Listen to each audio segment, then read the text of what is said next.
Muito bem, sejam todos muito bem-vindos. Eu trago aqui uma questão que para mim é fundamental e muito importante. Eu vou apresentá-la para vocês a partir de uma pergunta. A literatura é importante? Se ela é importante, por que ela é importante? Por que deve ser estimulada a sua presença nas escolas e nas mentes, nos planos dos nossos jovens e de nossas crianças? Nesse vídeo eu vou conversar com vocês um pouquinho sobre isso, bem rapidamente, através de um texto famosíssimo da nossa área, que se chama O Direito à Literatura, e é escrito por Antônio Cândido. Vem comigo.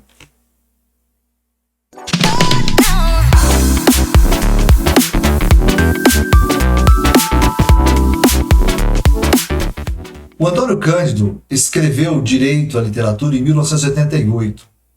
Vamos nos lembrar que nesse período estava sendo produzida no Brasil a Constituição Federal, um texto que foi chamado posteriormente de Constituição Cidadã, dada a quantidade de direitos que ela oportunizou para a classe menos favorecida desse país sofredor que é o nosso, né?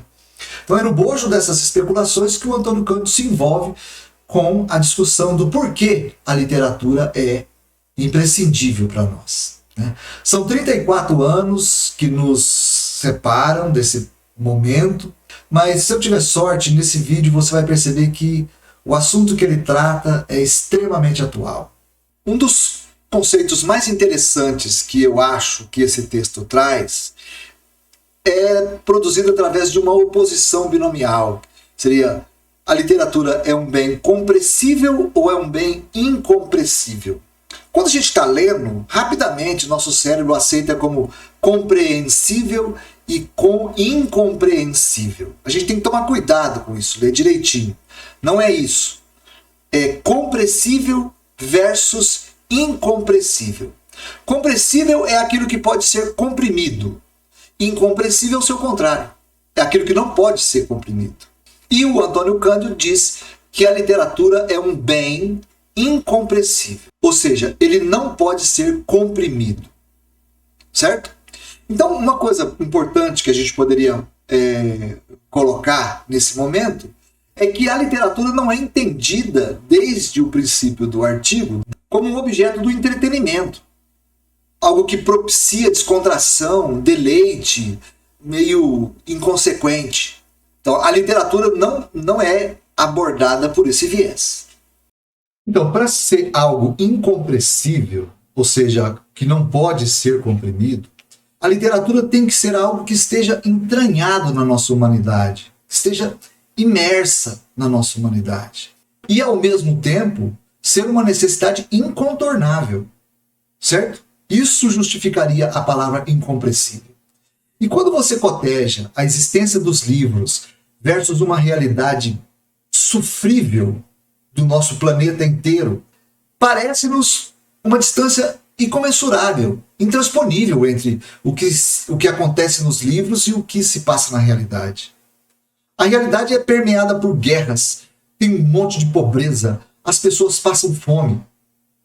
Você tem que se perguntar como os ucranianos são convencidos de que eles devem entrar na guerra.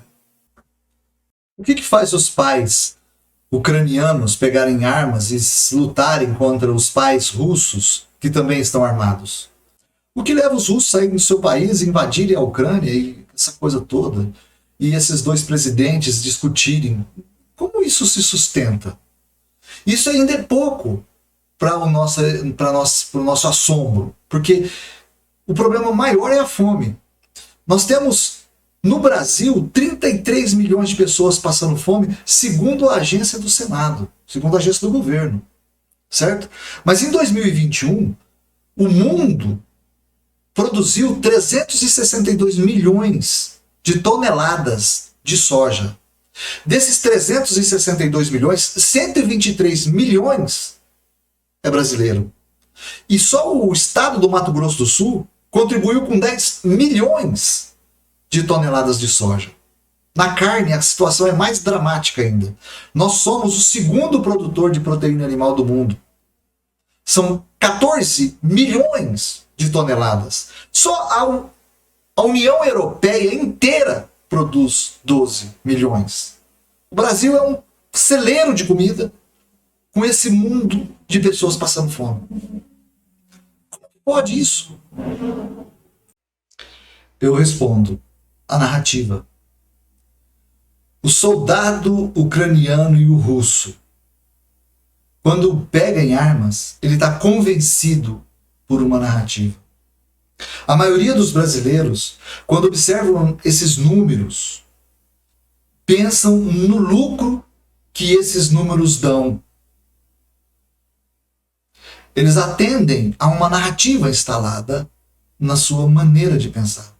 Aí sobrevém uma pergunta: como que as pessoas conseguem fazer essa narrativa se transformar em algo tão disseminado? Nós não deveríamos abandonar as narrativas e compreender essas realidades? Sim, nós deveríamos fazer isso. Mas, ao que tudo indica, essa mudança, esse câmbio, é praticamente impossível de ser dado. Porque nós não vivemos dentro da realidade. Nós vivemos dentro das narrativas. E aí surge um grande desafio. Como nós devemos compreender as narrativas de maneira que a gente possa interagir com elas de uma maneira menos tirânica, vamos dizer assim, menos danosa. Nós deveríamos compreender o formato das narrativas e a maneira como elas se instalam na cabeça das pessoas. Isso é um estudo literário. Por que é um estudo literário? Porque é a literatura o grau mais elevado de sofisticação da narrativa. O grau mais elevado de sofisticação da narrativa. E a possibilidade única de você conviver em várias narrativas, de maneira a estabelecer uma distinção entre elas e perceber-se dentro delas. Por isso que é tão importante a gente estudar literatura. Mas não é só por causa disso. A literatura está enfronhada na nossa vida também, porque desde que o homem deixou de ser um animal peregrino e afásico, que ele começou a falar, ele vive dentro da narrativa. O que nós conhecemos como civilização é inteiro produzido por uma narrativa. Você observa as pirâmides do Egito, você observa as grandes igrejas europeias, as grandes igrejas brasileiras, você observa as construções incaicas e você se pergunta como tantas pessoas se juntaram dentro de um único esforço que possibilitou a construção de monumentos tão grandes. Uma narrativa. Isso é fundamental que seja compreendido, para que a gente possa compreender, por exemplo, o nosso tempo.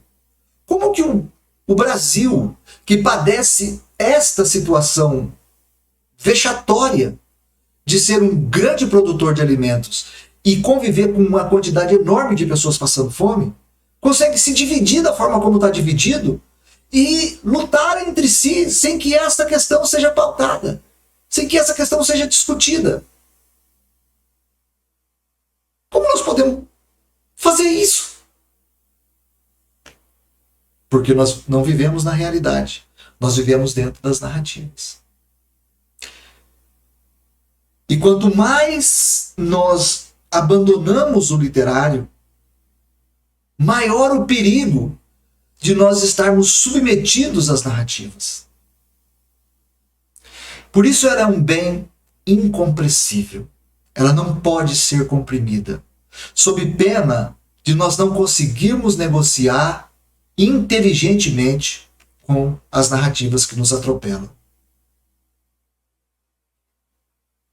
Grande abraço a todos vocês. Foi muito bom discutir alguma coisa que eu tanto gosto. Espero que vocês tenham gostado também. Até mais.